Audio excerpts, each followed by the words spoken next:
This is Hidden Killers with Tony Bruschi. That it is, and we are jumping into the world of Ellen Greenberg again today because, well, more things have happened in this case in the last 2 weeks and in the last 14 years. Thankfully, because of the persistence of Ellen's parents saying, we're not going to take this, we're not going to buy your story, we're not just going to go away quietly because she wasn't murdered, because she didn't kill herself, she was murdered. The evidence is all there. There's no question about this. And finally, in this last week, one of the medical professionals in it actually walked back their ruling, saying, "Yeah, you know what? This was something other than suicide." Joining me to discuss, someone who's been on this case from the beginning, Jennifer Coffindaffer, retired FBI special agent. There's that, and there's also some other interesting information that has come about this week involving the man who was the security guard at the building, but we will get to that. Let me just get your reactions at this point with all of these new things that have come into this case and the investigation being reopened. What's your thoughts? What's your evaluation where we stand right now?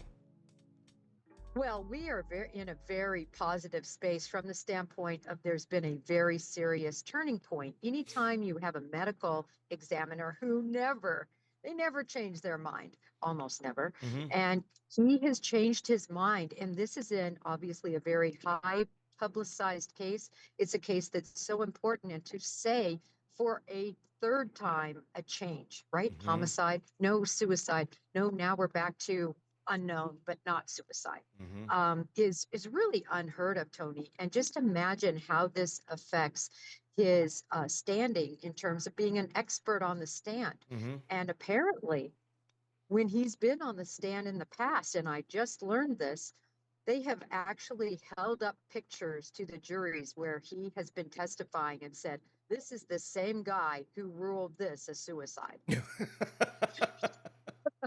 So, he's looking at the full picture, I think, to try to make himself credible. But it Yeah. really, no matter what he does, he's not credible, in my opinion, at this point. No, not credible, but I guess the question is why? Why is he not credible? Is it because he made a bad call, or was there something that made him make a bad call? That's kind of the question that I think most people have. Was he that incompetent? Or is there a reason for this that have been switched originally from suicide to homicide? Well, two-edged sword there, I think, Tony. First, number one, yes, there was a reason why he says he changed from homicide to suicide initially. He said, listen, the police came to me, there was this closed door meeting that we've all heard about, and they let him know that no one else was in there. The door was locked. The fiance was outside. He had to break in the door. And so by the mere fact that nobody else was in there, it had to have been her.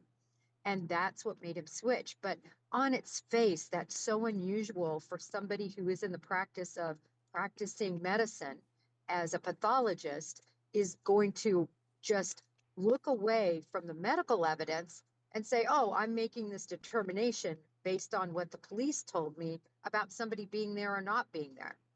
So Yeah. that's why the original change was made. I've never heard of a medical examiner making their ruling on what the cause of death is based on hearsay and not on the physical evidence of a person that has post-mortem stab wounds and wounds that went into the spine, which would also have made it impossible for her to continue on forward because, oh, well, the fiance said the doorman was there. Must be true, must be suicide. I mean, what the hell is that? That is not a reason to make that ruling. I do not buy for 1 second that is the only reason he changed that ruling. There has to be something else at play here, does there not?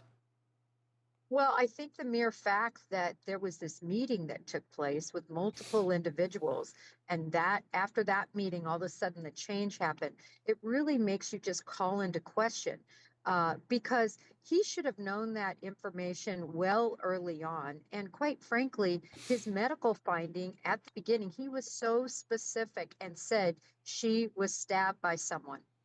Mm-hmm. He was very specific. And quite frankly, you don't have to have a degree, I would argue, to see that. Yeah. As you mentioned, not only into the the spinal column, also 3 inches into that neck, that huge gaping wound on the head, and then also penetrated the aorta and penetrated the internal organs clear to the liver. So, how does that make sense? How can you make that many wounds and keep stabbing away? You can't. And you also can't come back from the dead and stab yourself as well for post-mortem stab wounds. Because if we're to believe the story as is, she'd have to be a zombie for this to have been pulled off correctly. If we are to believe that she stabbed herself after death, after she had already, if she killed herself, damaged all these things that would disable her from being able to actually stab herself. Tell me more about that meeting that took place and what you're aware there, where suddenly they came back and this is a homicide and oh, it's not a crime scene either. Go figure. Well, the issue, I definitely want to talk on this crime scene because what happened was the apartment manager called and said to the police, "Can we clear? Is this crime scene clear?" And the law enforcement authorities said, "Yeah, you can do whatever you want to it." A professional cleaning crew, Tony, was called in, not like Maids R Us, but a hazmat crew that specializes in crime scene cleanup went into that apartment and erased all evidence of anything, whatever happened, Yeah, blood spatter, wiped it. everything gone. That was monumental. And then days later, finally, law enforcement achieved getting a search warrant, but it was too late. Everything was already wiped. And most importantly, Tony, the night of this incident, the Sam, who was the fiance, called his uncle, who is a prominent judge and an ethics judge, by the way, came to the apartment and took all her devices. How often does that happen? How often do you call your prominent ethics judge uncle and say, hey, my fiance's dead in my house? They said it's not a crime scene. Can you come take all of the digital footprints out of the house? I got the cleaners coming already. Yeah, it's really jaw-dropping, and specifically because part of the reason that they're saying, meaning they, law enforcement, Shapiro, everybody who has said this is suicide, has talked about searches and other items that I guess they found on this digital on the computer. And my point is that has been completely compromised Yeah. because it was in the hands of the uncle. Yeah, I mean the chain of custody is completely broken. I mean, I'm not saying, I know you're not saying, and nobody's saying that they went in and deleted things, but the potential was certainly there to have done so. And I guess the question is now, where is all of this digital evidence? What happened to all of it? What happened to the knife that was never printed when there's no DNA also taken off of anything? Are all of these pieces of evidence gone? No, as far as we know, they're being maintained still, which has been a huge issue for the Greenbergs. In Hmm. other words, in Pennsylvania, suicide is not a crime. So it's not a crime. So why didn't they release it very early on after they said it was a suicide? I mean, this was 2011. The Greenbergs don't even have her pocketbook. Yeah. They don't have her journal. They don't have any of this evidence to peruse. And so obviously they're quite frustrated.